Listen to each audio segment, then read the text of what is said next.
So the Major League Baseball trade deadline has come and gone, and coming up on today's show, who won the Major League Baseball trade deadline and who lost it as part of our winners and losers segment. It wasn't really an active MLB trade deadline a couple of weeks ago. There were some thoughts. There was some buzz behind maybe Shohei Ohtani getting traded, as well as Juan Soto. But the biggest name really to get dealt, Justin Verlander on deadline day. And because of that, the Houston Astros kick off our deadline winners. Because I think what Houston really needed here going into the deadline, they needed to bulk up that starting rotation. And this is a team that has been really hot over the last couple of weeks. Offensively, they've really started to get it together.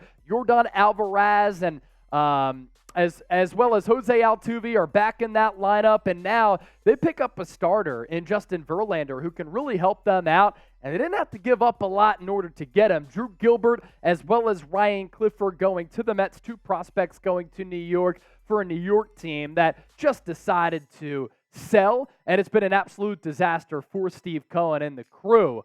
Verlander this year, he's been excellent outside of a choppy May. He missed all of April because of injury, but he's rebounded since then. A 3.15 ERA, a whip north of 1, almost 8 strikeouts per 9, but you already know, going back to Houston, he's going to be reinvigorated. That spin rate is going to go up because they do such a great job in pinpointing why pitchers have struggled, and he's going to bolster up a rotation where the Astros certainly needed it. Deadline winner number 2, the Texas Rangers. And I think you can go all the way back to them acquiring Aroldis Chapman. That bullpen up to that point had been a disaster, and that bullpen is still somewhat of a weak link, but they've really fortified a lot of their weaknesses. The Jordan Montgomery trade gives them another arm. They also get Chris Stratton in this trade with the St. Louis Cardinals, and I don't really think that Texas really had to give up all that much, and we'll see what happens with Max Scherzer here. Strikeouts are down. Velo is down. Spin rate down. Home runs given up has gone way up. But can he be a pitcher who changes scenery and is able to go to the Rangers in the thick of a playoff race, as that AL West is going to be fascinating coming down the stretch against a team like the Houston Astros, and get a little bit of that velo back because of the adrenaline going to be pumping. And then they get another catcher on that team in Austin Hedges. He is not going to bring any pop or a lot of offensive skill to that lineup offensively for Texas, but a good backup catcher who's a good framer. He's going to save runs. He's going to turn some balls into strikes, which can change the course of a ball game.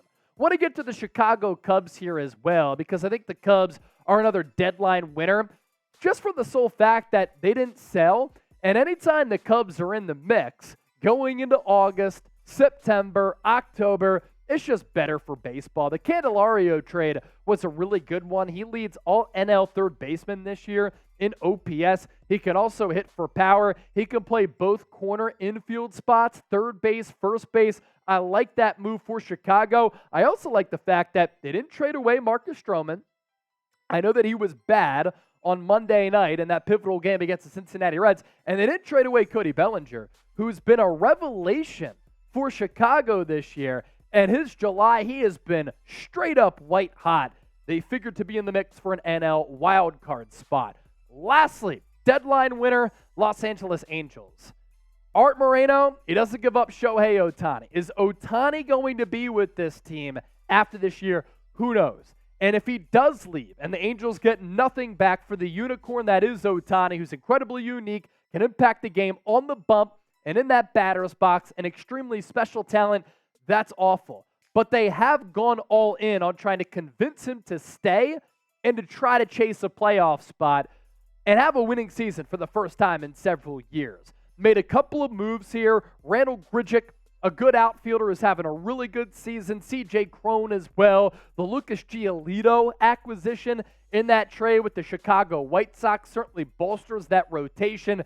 Couple of areas that they needed to address, Angels able to do that. So with that, let's tee up your biggest trade deadline winner. Who is it? Let us know here on the show. Get that comment section popping. And as you venture down to the comment section, Make sure you subscribe to us here on Chat Sports. We are live for Major League Baseball trade deadline day. We talk NFL, college football, Major League Baseball, a whole lot more. YouTube.com/chatsportstv. Subscribe today. Deadline losers, the New York Mets. And Mets fans are used to this because they've been losers all year. They have not been good, and they've been disastrous. And after the Major League Baseball trade deadline, after losing Max Scherzer and Justin Verlander, that rotation is going to be bad. And Steve Cohen invested a lot of money into this baseball team.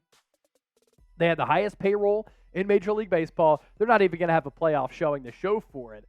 The series loss to the San Diego Padres last year was bad, considering how good the Mets were in 2022. Never got it together here in 2023. They trade away Scherzer. They trade away Verlander. Two pitches that they invested a lot of money in. The return on investment, the ROI for Scherzer, not good. 9.44 ERA this year. For Verlander, they're going to pay him this year and next year as part of that trade to Houston. Seattle Mariners, another deadline loser because they're in the mix for the AL wildcard, even though that AL East is stacked, yet they decided to sell instead of buy. And in the AL West, this division is open.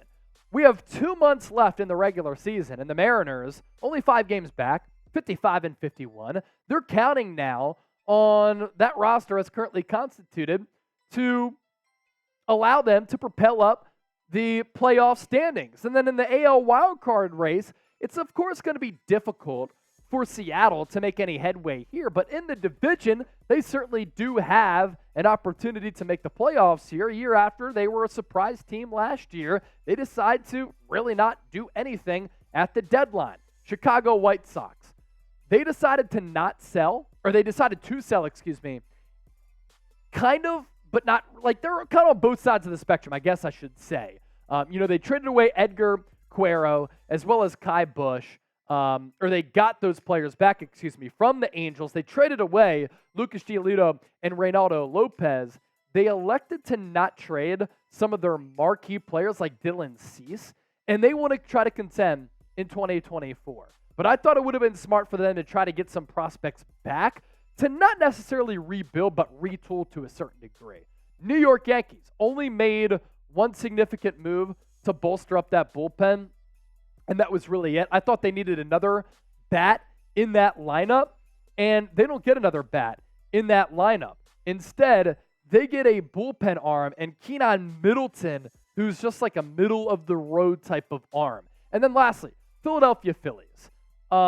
I don't really like what the Phillies did. Dave Dombrowski is usually really, really aggressive. The Michael Lorenzen acquisition is a good one for Philadelphia. They're going to go with a 6-man rotation over the next couple of weeks. Lorenzen, career high in strikeouts, ERA in the mid-3s.